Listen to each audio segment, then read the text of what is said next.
तो hey guys, welcome back to my channel. आज की क्लास में रेलवे ग्रुप डी के स्टैटिक जीके के मोस्ट इम्पॉर्टेंट प्रश्नों का डिस्कस करेंगे, जिसमें से हर एक प्रश्न इम्पॉर्टेंट हैं। रेलवे ग्रुप डी में स्टैटिक जीके से टोटल 5 प्रश्न पूछे जाते हैं। उम्मीद करता हूँ इस बार भी पूछे जाएंगे। आज की वीडियो में जितने भी प्रश्न हैं सभी रेलवे ग्रुप डी के लिए इम्पॉर्टेंट हैं, तो चैनल को जल्दी से जल्दी सब्सक्राइब कर लीजिए। तो चलिए शुरू करते हैं प्रश्न नंबर 1 से। पहला प्रश्न है हमारा, भारतीय रिजर्व बैंक के प्रथम भारतीय गवर्नर कौन थे? ऑप्शन ए सही होगा। कौन से? सर सीडी देशमुख थे। कौन से? सर सीडी देशमुख थे। आपका राइट आंसर ए सही होगा। अगले प्रश्न की बात करते हैं, काफ़ी इम्पोर्टेंट प्रश्न होगा। नासा का डीप इम्पैक्ट अंतरिक्ष मिशन कौन से धूमकेतु केंद्रक के विस्तृत चित्र लेने के लिए प्रयोग में लाया गया? अगर आपके ऑप्शन की बात करें, हेलीकमेंट, दूसरा होगा हेलबाप, तीसरा होगा हाथकेत, चौथा होगा टेम्पल फर्स्ट। अगर आपके राइट आंसर की बात करें तो डी से होगा टेम्पल फर्स्ट होगा। अगले प्रश्न की बात करते हैं, काफ़ी इंपॉर्टेंट प्रश्न होगा, वेरी वेरी मोस्ट इम्पॉर्टेंट। सुम्मेलित नहीं है, कौन सा सुम्मेलित नहीं है गाइज?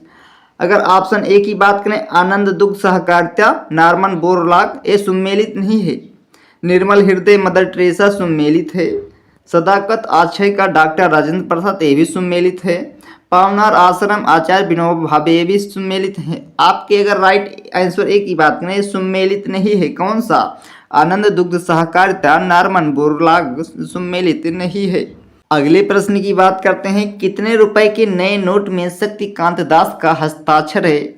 ऑप्शन ए 10 होगा, ऑप्शन बी 20 होगा, ऑप्शन सी 2000 होगा, ऑप्शन डी 500 होगा। अगर आपके राइट आंसर की बात करें तो 20 से होगा। 20 रुपए के नोट में शक्तिकांत दास का हस्ताक्षर है। अगले प्रश्न की बात करते हैं, वेरी वेरी मोस्ट इंपॉर्टेंट प्रश्न है।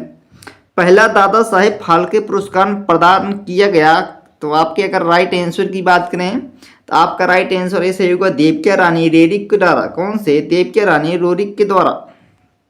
अगले प्रश्न की बात करते हैं, होमी भाभा पुरस्कार किस क्षेत्र में विशेष योगदान के लिए दिया जाता है? अगर होमी भाभा पुरस्कार किस क्षेत्र में विशेष योगदान के लिए की बात करें तो आपका राइट आंसर भी सही होगा, नाभिकीय ऊर्जा। कौन सा होगा? नाभिकीय ऊर्जा होगा। बहुत इंपॉर्टेंट प्रश्न है। अगले प्रश्न की बात करते हैं, निम्न में से कौन सा कथन सही है? ऑप्शन पहला है, देश के पहले जनजातीय विश्वविद्यालय की स्थापना मध्य प्रदेश के शहडोल जिले के अमरकंटक में की गई थी, ये सही होगा। ऑप्शन दूसरा है, इसका नाम इंदिरा गांधी जनजातीय विश्वविद्यालय है, ये भी सही होगा। यानी आपका राइट आंसर सी सही होगा, पहला और दोनों सही होगा।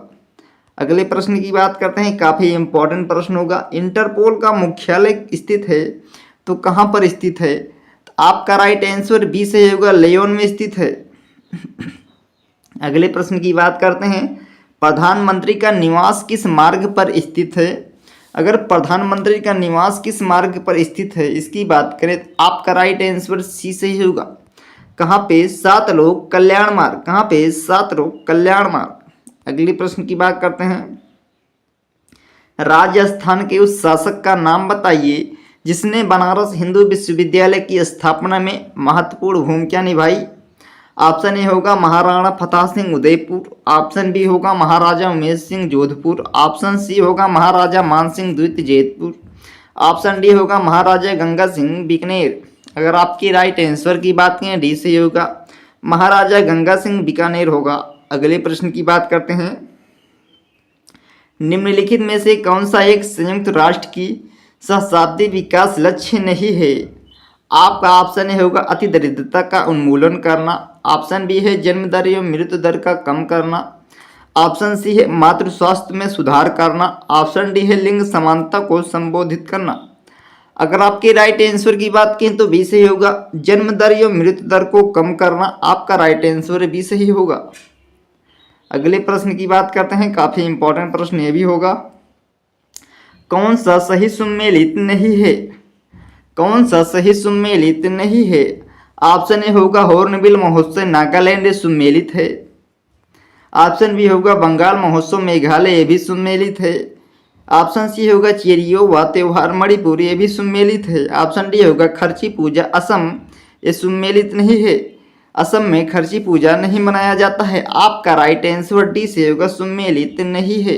अगले प्रश्न की बात करते हैं कि सुमेलित कीजिए यानी इसका फुल फॉर्म कौन सा सही है। सुमेलित कीजिए। पहला होगा फेरा। पहला का कौन सा होगा? देखिए तीसरा होगा फॉरेन एक्सचेंज रेगुलेशन एक्ट होगा। कौन सा? फॉरेन एक्सचेंज रेगुलेशन एक्ट होगा। अगर बी की बात करें, बी होगा दूसरे से, फॉरेन एक्सचेंज मैनेजमेंट एक्ट होगा। यानी सी की कौन से होगा? सी चौथे से होगा, army forest special powers act होगा। और डी की बात करें, पहले से होगा प्रिवेंशन ऑफ टेररिज्म एक्ट होगा। टेररिज्म एक्ट होगा। आपका राइट आंसर सी सही होगा। कौन सा सही होगा? सी सही होगा। अगले प्रश्न की बात करते हैं, काफ़ी इंपॉर्टेंट प्रश्न ये भी होगा। गांधी शांति पुरस्कार की शुरुआत हुई थी तो कब हुई थी? Option A 1991, option B 1993, option C होगा 1995, ऑप्शन डी होगा 1996। अगर आपके राइट आंसर की बात करें तो सी सही होगा, 1995 में हुई थी। अगले प्रश्न की बात करते हैं, काफ़ी इंपॉर्टेंट प्रश्न होगा। स्याही सो बंधकार पुस्तक के लेखिका हैं तो कौन है? पहला ऑप्शन होगा अमृता प्रीतम, ऑप्शन बी होगा रुंधति राय होगा, ऑप्शन सी होगा आशापूर्ण देवी, ऑप्शन डी होगा तस्लीमा नरसीन। अगर आपके राइट आंसर की बात करें तो डी सही होगा, तस्लीमा नसरीन होगा। आपका राइट आंसर डी सही होगा। अगले प्रश्न की बात करते हैं, मंगलयान कहाँ से लॉन्च किया गया था? अगर मंगलयान की बात करें, ऑप्शन ए होगा चेन्नई होगा, ऑप्शन बी होगा श्रीहरिकोटा होगा, ऑप्शन सी होगा ट्राम्बे होगा, ऑप्शन डी होगा गोपाल भूज समुद्र पर। अगर आपके राइट आंसर की बात करें तो बी सही होगा, श्रीहरिकोटा से हुआ था। अगले प्रश्न की बात करते हैं,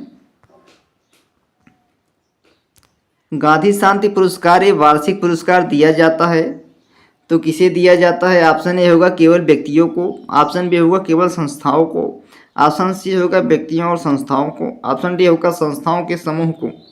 अगर आपके राइट आंसर की बात करें तो सी से होगा व्यक्तियों और संस्थाओं को। आपका राइट आंसर सी सही होगा। अगले प्रश्न की बात करते हैं, शांति स्वरूप भटनागर वार्षिक पुरस्कार किस क्षेत्र में उत्कृष्ट उपलब्धियों के लिए दिया जाता है? अगर शांति स्वरूप भटनागर वार्षिक पुरस्कार की बात करें तो आपका ऑप्शन होगा विज्ञान और तकनीक, ऑप्शन बी होगा साहित्य, ऑप्शन सी होगा जनजातीय कला शैली, ऑप्शन डी होगा भारतीय शास्त्रीय संगीत। अगर आपके राइट आंसर की बात करें तो ऐसे ही होगा विज्ञान और तकनीक। कौन सा? विज्ञान और तकनीक होगा। अगले प्रश्न की बात करते हैं, मधुबनी कला क्या है? अगर मधुबनी कला की बात करें, ऑप्शन ए होगा कहानी कहने की कला, ऑप्शन बी होगा गुजरात की कला, ऑप्शन सी होगा बिहार में प्रचलित लोक कला, ऑप्शन डी होगा शहद निकालने की कला। अगर आपके राइट आंसर की बात करें तो सी सही होगा, बिहार में प्रचलित लोक कला। आपका राइट आंसर सी सही होगा। अगले प्रश्न की बात करते हैं, एशियाई खेलों का आरंभ किस वर्ष में हुआ था? ऑप्शन ए होगा 1951, ऑप्शन बी होगा 1950, ऑप्शन सी होगा 1953, ऑप्शन डी होगा 1949। अगर आपके राइट आंसर की बात करें तो इस होगा 1951 में एशियाई खेल का आरंभ हुआ था।